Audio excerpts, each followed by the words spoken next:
Good afternoon. Thanks for joining us on another edition of News in French and English. It is live from Douala, Cameroon's economic capital city, Équinoxe Central News Desk. Go first in the French language with Laure Maniero. Laure Maniero, good afternoon. Good afternoon for me, Sanda. Bon après-midi à vous. Merci d'honorer votre rendez-vous de l'information sur Équinoxe Télévision. Parlons de cette note d'information en politique. Le Front pour le changement du Cameroun ira aux élections législatives et municipales dès l'année prochaine au Cameroun. L'annonce a été faite ce week-end à Douala au cours d'une réunion du comité directeur national du parti. Les responsables du FCC ont par ailleurs annoncé que la liste du parti seront présentées de commun accord avec les autres formations politiques et la coalition, l'Alliance politique pour le changement en abrégé APC, qui a porté la candidature du professeur Maurice Kamto à la présidentielle 2025. Afin d'assurer une bonne participation du parti à ces échéances, Jean-Michel Ninthieu, le président du parti, engagera dès cette fin du mois de juillet une tournée nationale en vue de faire l'état des lieux des structures de parti et remobiliser les militants. La réunion de ce week-end à Bonabéry a rassemblé les membres de l'instance dirigeante parti des 10 régions du territoire national. Parlons de toute autre chose à présent.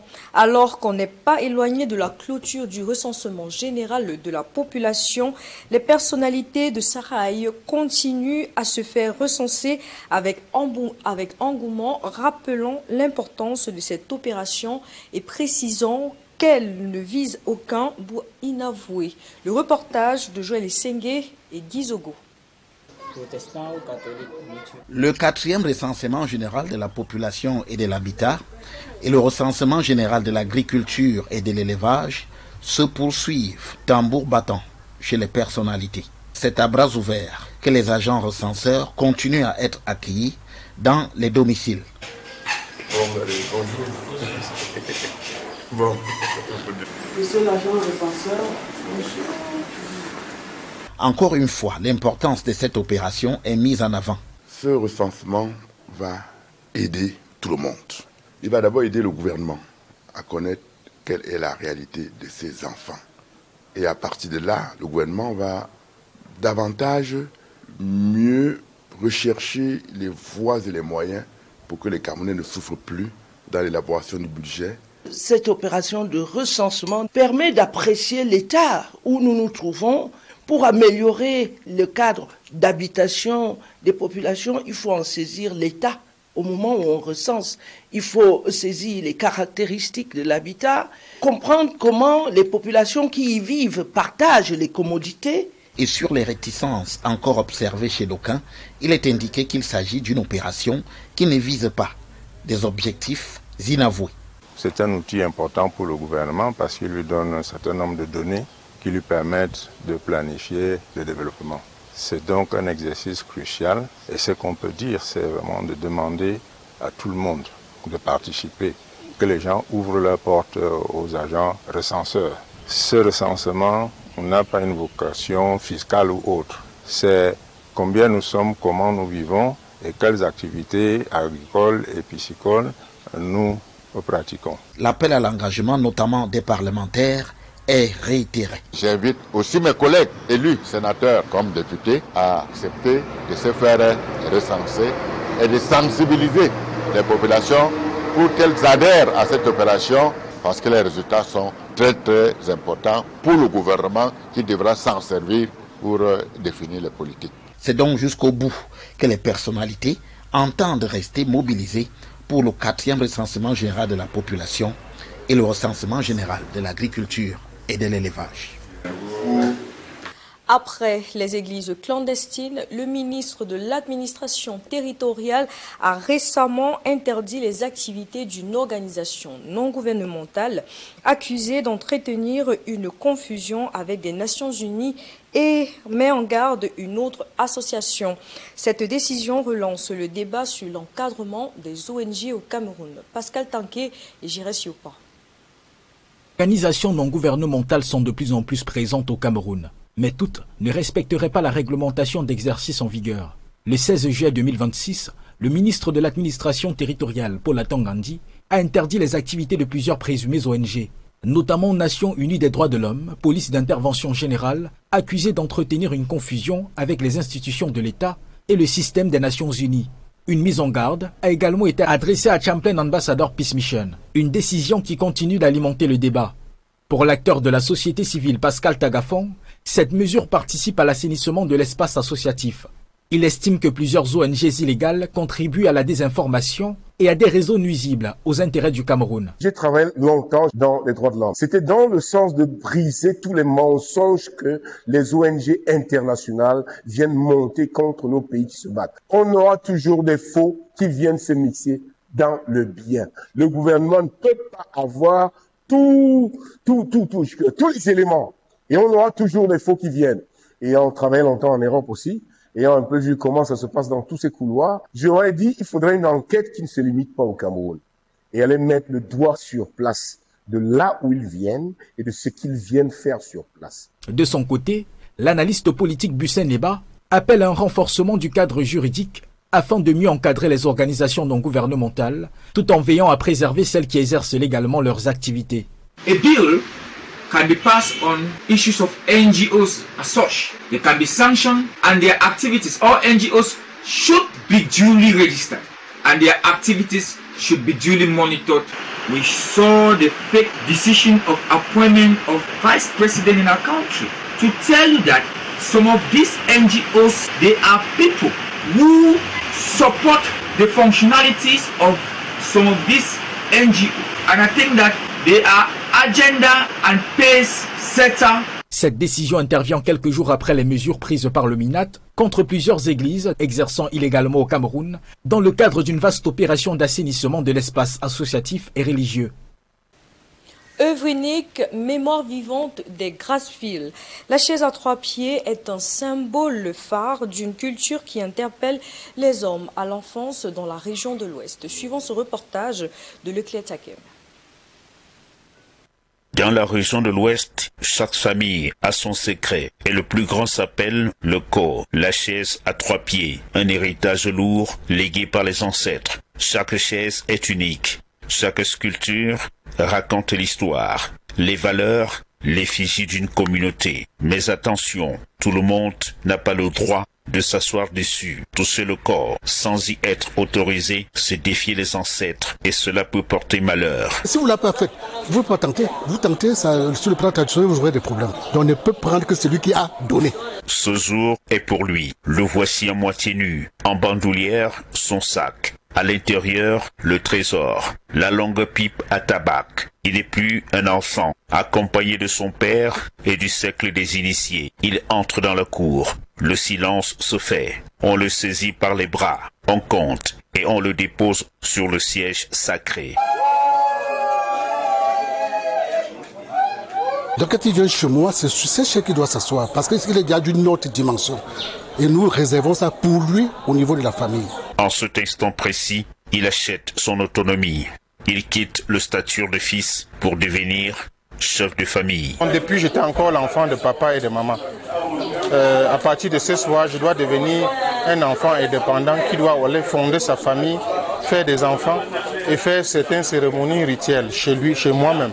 Le rituel ne s'arrête pas là. Pour sceller son autonomie, il doit quitter la maison paternelle. Il laisse une chaise et rentre chez lui avec l'autre. Il viendra ici maintenant, la chaise qu'il nous a laissée, c'est sur ça qu'il doit s'asseoir. Le sac en bandoulière, il y a la pipe, la corde de bœuf qu'on nous faisons avec sur le plan traditionnel. Quand il vient, son père l'habille, son père met son chapeau, prend la pipe. Une fille de la concession allume la pipe, il est ensemble, il fume. En dehors d'être fille de la concession, on l'a élevé au rang de chef traditionnel. Il revient donc dans la concession pour dire voilà, j'ai eu ce titre. Donnez-moi la bénédiction pour que j'aille de l'avant. Pour que partout où je passe, que je n'ai aucun obstacle sur mon chemin. Il a désormais son propre foyer. Mais un homme autonome est un homme qui donne. Il présente ses civilités aux autorités traditionnelles de 3 villages de la Mi-Fi. Sur le plateau, le sel pour la pureté, du riz pour l'abondance, de la viande et des chèvres pour le sacrifice. En plus de l'argent. Beaucoup d'argent qu'il distribue aux passants. La joie doit être partagée. Un enfant garçon ne doit pas avoir 50 ans sans sortir de chez lui, puisque tu étouffes papa. Alors il y a un seul corps dans une concession. Donc quand tu sens déjà que tu es un corps, tu dois quitter. Même dans la forêt, vous voyez que quand le tigre fait nourrir ses enfants jusqu'à un niveau, il commence par les battre, de partir prendre leur autorité. On ne doit pas faire la bagarre comme les animaux. Tu dois te sentir grand et le papa doit te faire sortir de la concession avec beaucoup d'amour. La cour explose de joie. Le corps reste l'un des plus grands secrets que renferment les traditions de l'Ouest. Un passage obligé, un mystère que seuls les initiés peuvent comprendre. Je ne veux pas une maison chez moi. T'avais qu'à partir à compter de ce jour d'aujourd'hui là, il peut plus venir ici comme un enfant à la concession, il peut venir ici comme étant un étranger ou un voisin. Le corps, plus qu'un meuble, c'est un acte de courage, un acte de responsabilité, le jour où le fils devient le père de demain. La faible implication des jeunes dans des projets de développement présentés comme un frein à l'émergence du Cameroun. Ce constat frappant a été relevé lors de la Journée mondiale de la population. Le reportage que signent Robert Keigné et Vivien Tonfac. Devant les autorités de la région de l'Ouest et les émissaires des Nations Unies, ce jeune ne cache pas les attentes de ses congénères. Nous aspirons à accéder à des emplois décents qui valorisent nos compétences et récompensent nos efforts. Nous souhaitons entreprendre, innover, créer de la richesse et participer pleinement à la compétitivité de notre économie. Cet appel découle du constat selon lequel les jeunes qui constituent pourtant plus de la moitié de la population camerounaise ne sont pas suffisamment intégrés dans les projets de développement. Cette dynamique démographique pourrait accentuer les inégalités sociales, le chômage des jeunes, les migrations irrégulières et d'autres formes de vulnérabilité.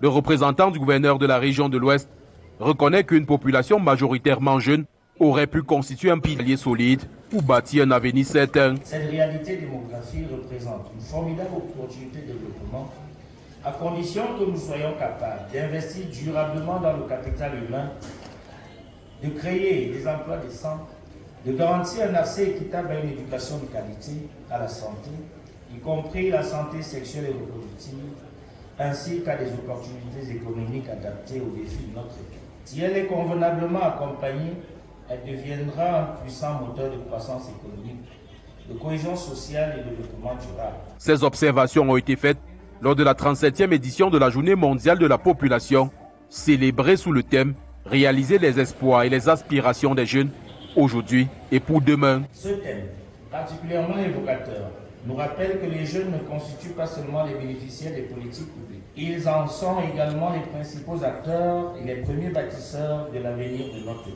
Et nous aident surtout à passer d'une logique de prise en charge de la jeunesse à une véritable logique d'investissement dans son potentiel.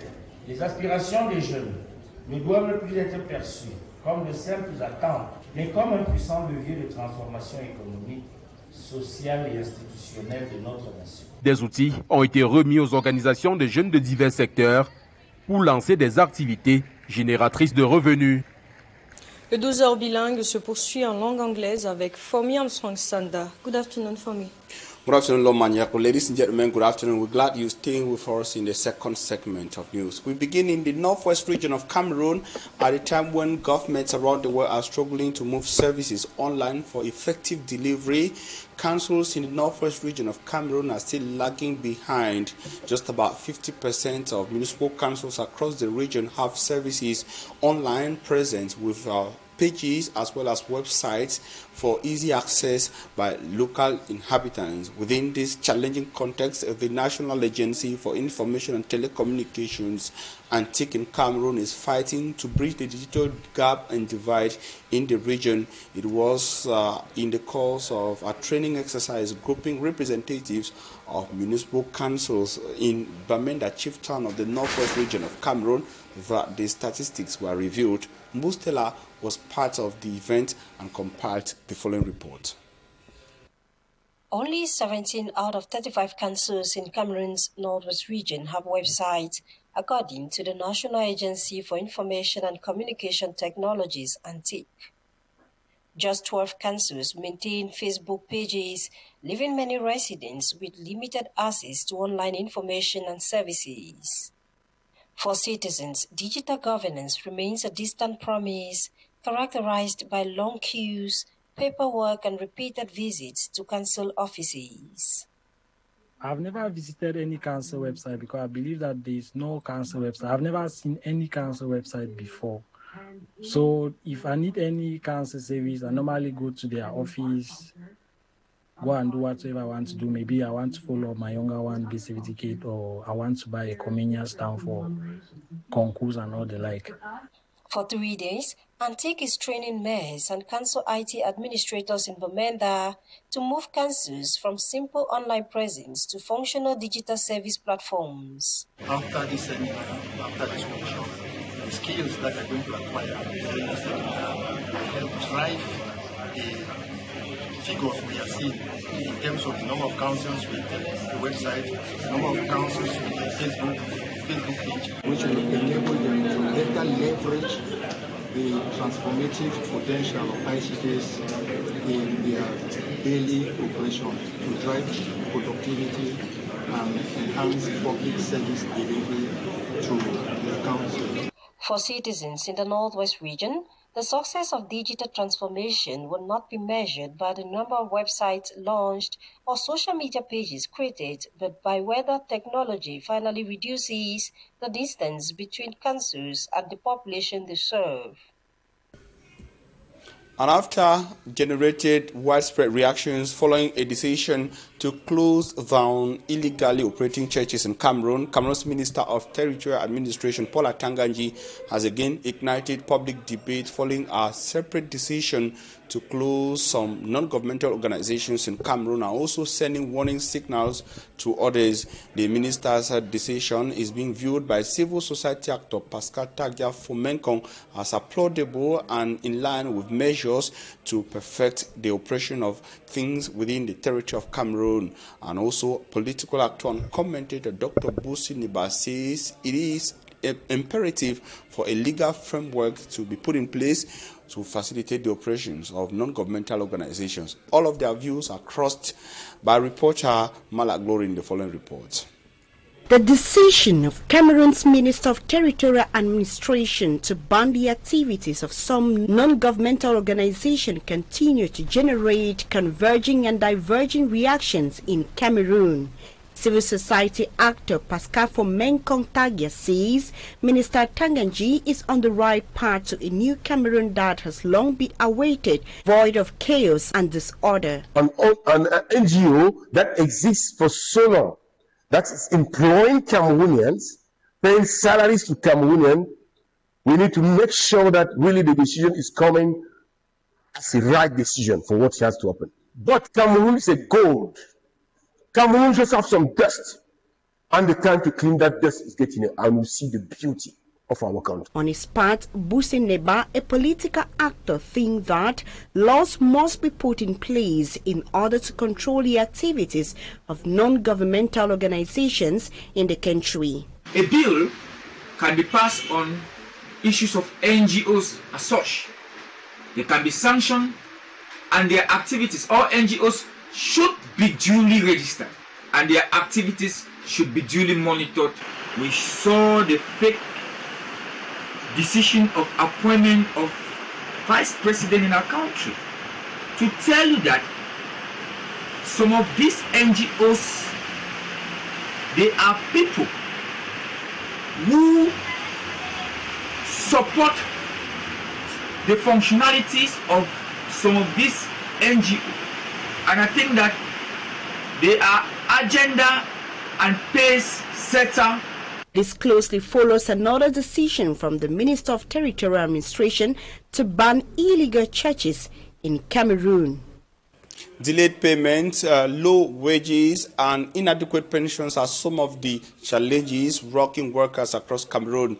These problems were highlighted, projected, and discussed during the 6th Congress of Workers of Cameroon, that is a confederation of workers in the city of Douala. In the course of the event, the worries were channeled to competent authorities within the wish and objective to get workers effectively protected in Cameroon. The event also provided an opportunity for Workers' Confederation in Cameroon to elect new executive members. The leaders say that they are determined to give workers the dignity they deserve in Cameroon. We have details within us and in the following report. The elective conference of the Confederation of Cameroon Trade Unions brought together delegates from different workers' syndicates nationwide to elect a new executive bureau that will steer the organization for the next 5 years. It also provided a platform for workers' representatives to raise the persistent challenges affecting employees across various sectors. La lutte syndicale aujourd'hui, c'est le chômage. He points to concerns ranging from low wages and the rising cost of living to inadequate pensions, poor working conditions, job insecurity, delayed salary payment in some sectors, and insufficient social protection. He calls for stronger enforcement of labor laws, better occupational safety measures, and greater respect for workers' rights. At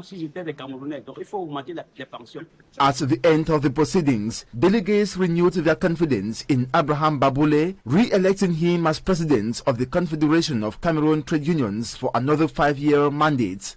C'est l'article 57 qui veut que les salaires, les barèmes de salaire soient fixés à travers les conventions collectives. Donc, nous devons et nous sommes en train de promouvoir la négociation des conventions collectives dans tous les secteurs d'activité. His re-election comes with high expectations. Trade unionists are hoping for sustained advocacy aimed at improving workers' salaries, increasing pension benefits, strengthening workplace safety and social security, and ensuring greater protection of employees' rights. They also expect the Confederation to maintain dialogue with employers and the public authorities on policies that directly affect the welfare of Cameroonian workers. Mainly what we are expecting is the institutional collaboration from the government, the revision of the labor code, and then the application of the collective agreements, mainly in the various sectors that have been agreed already.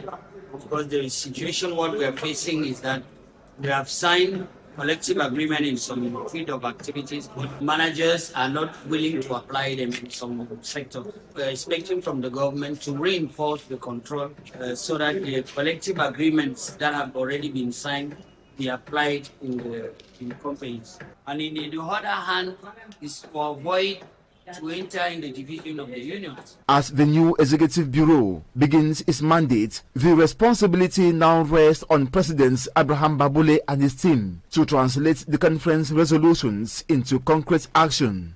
Over the next 5 years, they will be expected to continue defending workers' rights while pursuing reforms aimed at improving the living and working conditions of employees throughout Cameroon.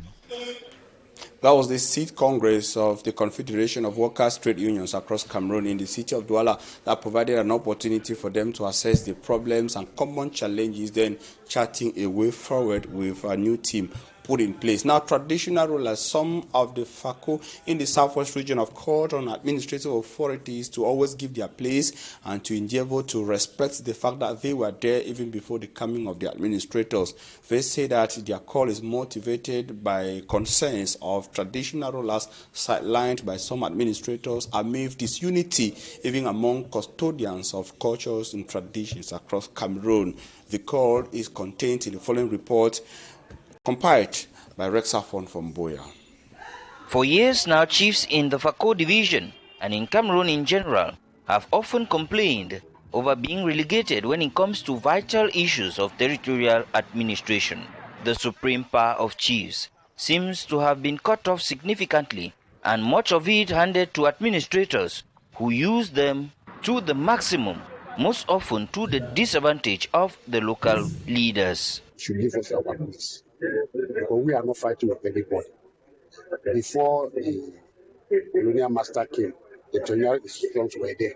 We were doing our things very normal and very okay. So if they have come there today for us to put modernity and culture together, they should always give us our place. Because when we talk especially land conflicts and management, boundaries and the rest, we know these boundaries more than those who are coming behind us or who are coming to work with us. So they should at least listen to us.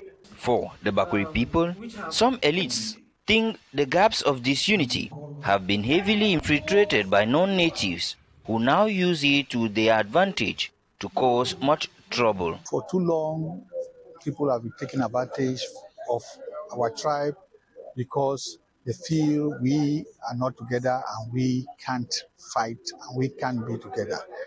So many other people have brought divide and rule into our tribes where they cause troubles between each other so that the Bakriman should fight themselves. And, you know, to me, I believe that we often point fingers to our chiefs that we have never find out from them what are their issues. So this conference is not only to find out what their issues are, it's to also educate them on how they can lead our community. During a two-day conference in Buea, organized by the international Bukas law firm, chiefs from across the Fako division were reminded of the past they incarnate and the need for them to establish themselves as the true custodians of their cultures and traditions.